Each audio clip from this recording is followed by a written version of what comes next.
Hello, my name is Richard. This is my first video on this channel where I'm gonna be reviewing books and maybe some other things. We'll see how it goes. Now, a little background on me and why I'm making this channel. Basically, I love watching review channels and I love talking about ideas and theories about books and games and TV shows and stuff like that that I like. And with books, a lot of times what I'm thinking, I don't really see those opinions or theories. Not always, and a lot of times I agree with what I see online. But I feel like I have more to say about books than I do about, say, TV shows or video games or what have you. I'm going to start with a non-spoiler review of the book, just basically giving a brief overview of maybe some things that happened right at the very beginning, but then I'll get into the spoiler review and I'll let you know so you can click off if you haven't gotten through the book already. This story is set in the world of Scadrial, a world with a red sun and often has ash fall from the sky like snow. It is ruled by the Lord Ruler, the seemingly immortal demigod, and it has been so for the past 1,000 years. For this story, you follow a young urchin girl named Vin, who's quickly recruited by an elite thieving crew, and they work with her to try and pull off the biggest heist of the millennium. Now, this book has a great cast of characters. Like Vin, I mentioned, you also get introduced to Kelsier, I think it's Kelsier, pretty early on in the book, and their relationship is one of the great things about this book. Vin is a really easy character to sympathize for. You really want her to win, you really root for her. Kelsier's really charismatic, super entertaining when he's on the page, and most of the other crew I would say I really enjoyed as well. One of my favorite things about this book is the magic system. You can easily understand how problems are solved with the magic, and even when you can't easily understand how are they going to do this, then they do solve it, and you can retroactively understand, oh, that's awesome, I get how they did that, I just didn't see it coming. And that's really satisfying. Overall, because this is the book that got me back into reading fiction and reading a lot more, to me it's a 5 out of 5. If I wanted to be nitpicky, maybe a 4.5 out of 5. But I still love this book. Of all the books I've read in the past several years, this is the book I want to reread the most.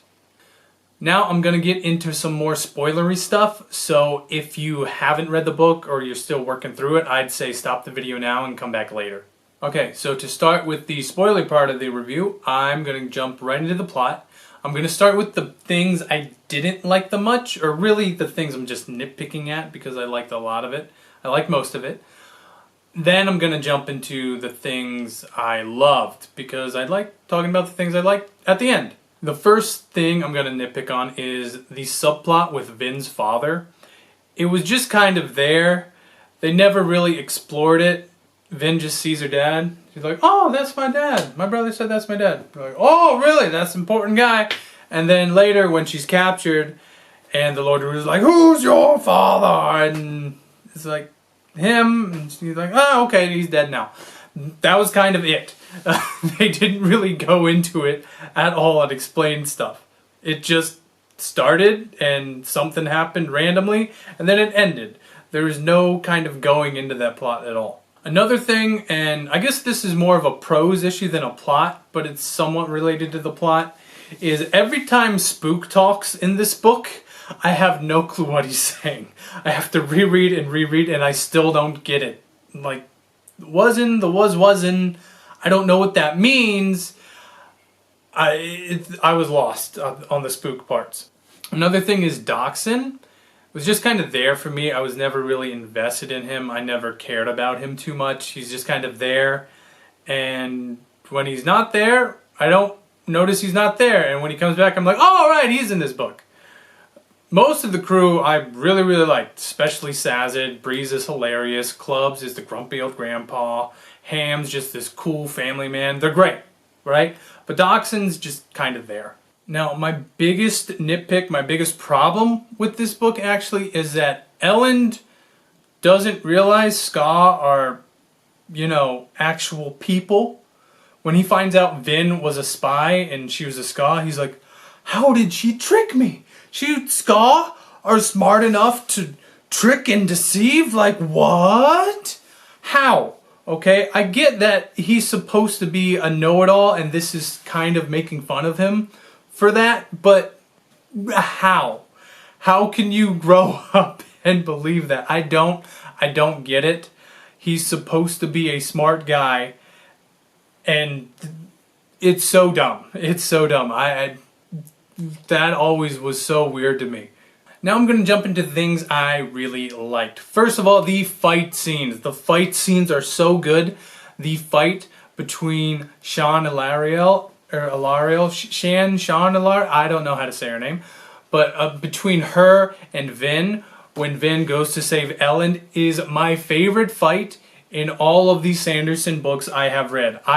When I finished the book, I went back and I read it again. It's that good. I love that fight. It's amazing. Another thing I really liked was all of the balls. Whenever we got to a ball, it was a ball for me. I really enjoyed them. All the interactions between Vil and Ellen were really endearing and fun. Vin just kind of slowly figuring things out. It's like, hey, join our crew. Now you have to be a super spy. And on top of that, everyone knows everyone's spying, but you're like an extra different level of spy because no one knows you're a ska. It was really fun. There was always some kind of tension. It was angsty in a very good way. I really enjoyed all of the balls. There's also Vin's mistrust, which is really believable. You really feel like, man, this is tough for this girl to trust, and you understand it, right? At the beginning, her brother had just left her, and at the end, she feels like, oh, Kelser leaves me too. And really, he dies. But it's so tough watching her go through that and reading about it, but it makes the story a lot stronger. Also, I loved all the mysteries in this book, right? How does the magic work? What is the deal with the Lord Ruler? Why did Kelser and his wife get caught when they first went in? How is Vin seeing through copper clouds? What is the secret behind Vin's brother? Where did he go? All of this stuff that you find is Sazed's magic. All of this is slowly layer back.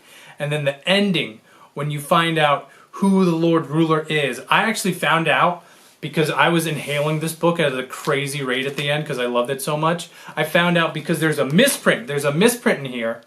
And I had to stop reading and ask kind people on the internet, please send me this page. And while I was like just stewing with everything for 20 minutes waiting for that, bing, it went off of my head. And I figured out who he was. I was like, oh, it's this guy. He was Rashik. He was the guide. He wasn't the guy writing the diary.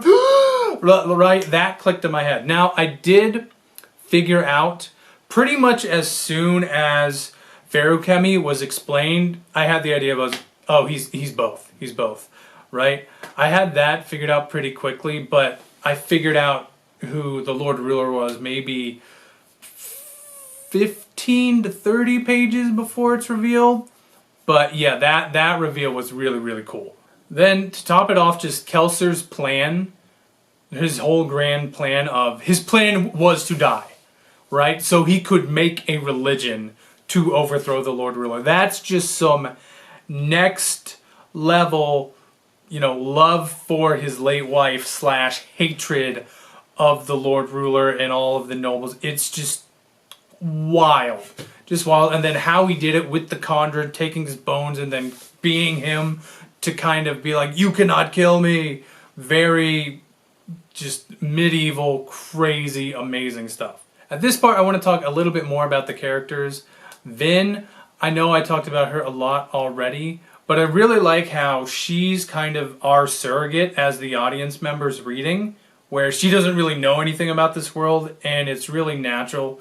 Her slow improvement and the pace at which she learns things kind of just sucks you in, but you don't get everything. So there's still these mysteries. The author, Brandon Sanderson, he likes to say, there's always another secret. And you really feel that in this book, and I like how Vin was kind of a vehicle for that, as well as the vehicle for so many other things. Then Kelser, super charismatic. Again, I said some of his hatred was a little off, but I bought it mostly. And you really feel for this guy. Like, he loved his wife. and she betrayed him. At least she thinks he does, and then eventually finding out, no, she did not betray you. It's just people had these stronger powers that you didn't know about. It's such a wild ride when you have this evidence of, we 100% know your wife betrayed you because there's no other way you could have been caught, and then still believing in your wife, in the fact that she did not betray him, or at least not knowing, not being 100% sure, and then finding out, no, she did not. That's got to be super, super satisfying. Unfortunately, I don't know that kind of pain, but it was really satisfying to read, even if it's, I'm sure, melancholic, obviously, for Kelsier. I also really like Sazed. He's really endearing. You know, he has had such a tough life in his whole existence as a terraceman. All the terracemen do.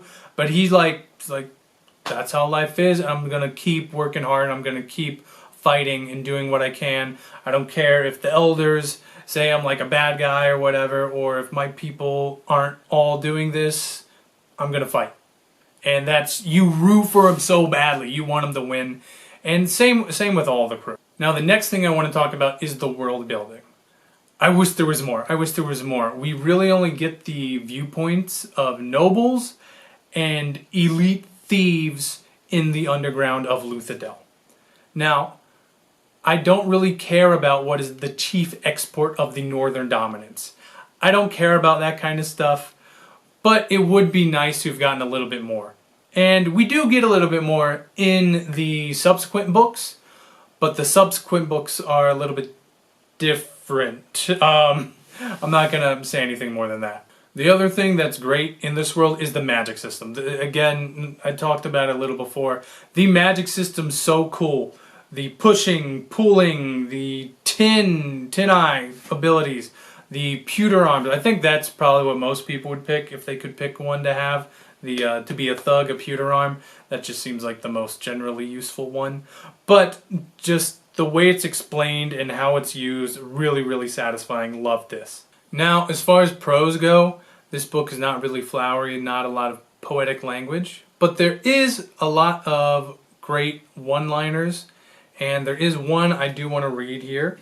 When the Lord Ruler and Kelsier are facing off against each other towards the end of the book, and Kelsier is about to get... the Lord Ruler says to Kelsier, "I killed you once."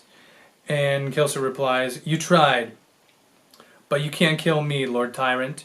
I represent that thing that you've never been able to kill, no matter how hard you try. I am hope."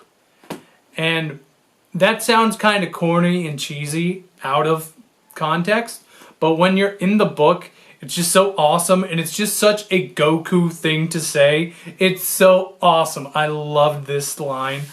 I really, really enjoyed it. And yeah, immediately I had like Goku staring down at Frieza, like beamed into my brain. It was awesome. Now, as far as personal impact for this book goes, huge for me. Huge for me. It's the book. Every time I finish a new book, I think, should I reread Mistborn now? But there's so many other books I want to read that I just haven't.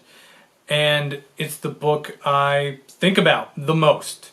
I've read all the Stormlight books. I still want to read this book again more than those books. Even when I finished reading this book the first time, I went back and reread the fight between Sean, Ilariel, and Vin.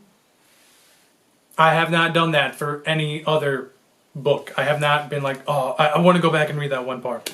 There are some parts I reread in the moment just because I was like, oh, that was kind of good, I want to read that again, but not a whole, sequence. Now I'm going to wrap it up with my thoughts on the ending.